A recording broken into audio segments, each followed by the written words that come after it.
having looked at the amazing character of Mary and seeing all the reasons why God would have chosen this amazing woman for the task of being mother to the Son of God, that leads us to Joseph.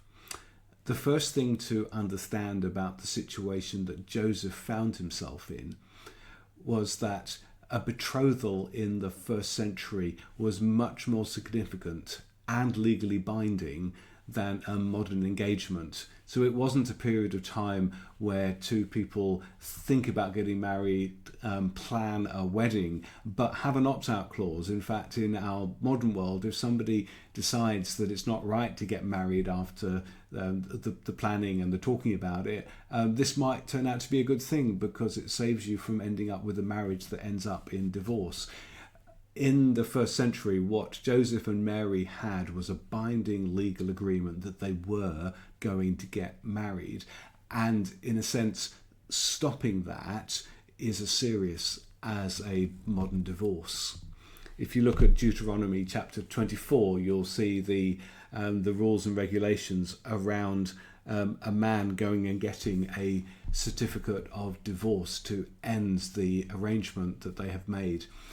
You would do this because your future wife has brought disgrace upon herself, and you're getting yourself out of a relationship which is no longer righteous. In other words, divorcing Mary was the Jewish lawful thing for Joseph to do when he discovered that his future wife, who should not have been with a man, is pregnant. It's the natural thing.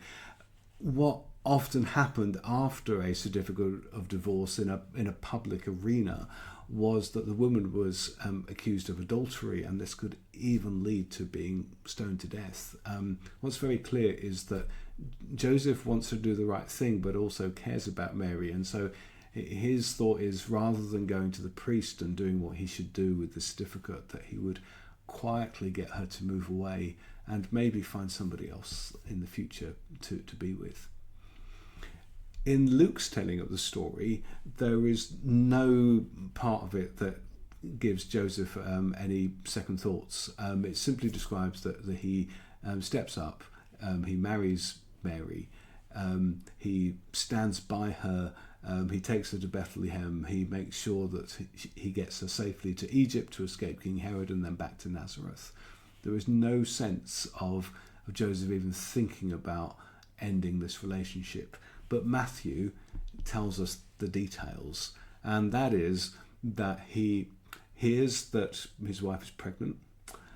He knows he's not the father.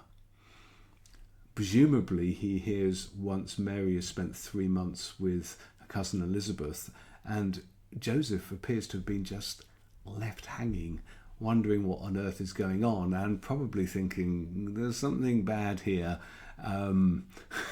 and I have no way of knowing what it is. But the next part of the story shows Joseph's heart and also his incredible faith. Because where in Luke's gospel we hear all about Mary being told the future, in Matthew we actually have all of this coming through the story of Joseph. So an angel appears to him in a dream. It's the angel that explains to Joseph exactly what the angel in Luke's gospel explains to Mary, that this is a virgin birth, this is a miracle.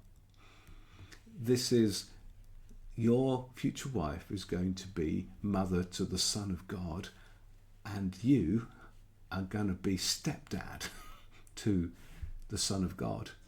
And once Joseph knows this, however fantastical it is, and however much you might have woken up from a dream thinking, is this wishful thinking? Isn't this the most ridiculous thing to think in the world? Joseph does not hesitate in the same way that Mary did not hesitate before going off to Elizabeth and talking about the fact that the angel had said she was going to give birth to the Son of God.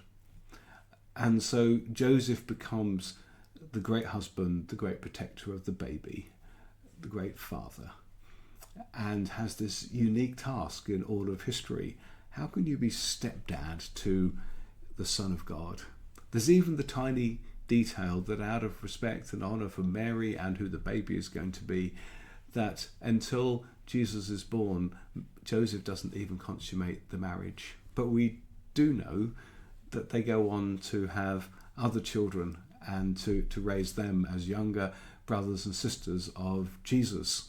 We partly know that because James and Jude, two of them, became not just leaders in the early church, but also wrote letters that we have in the New Testament.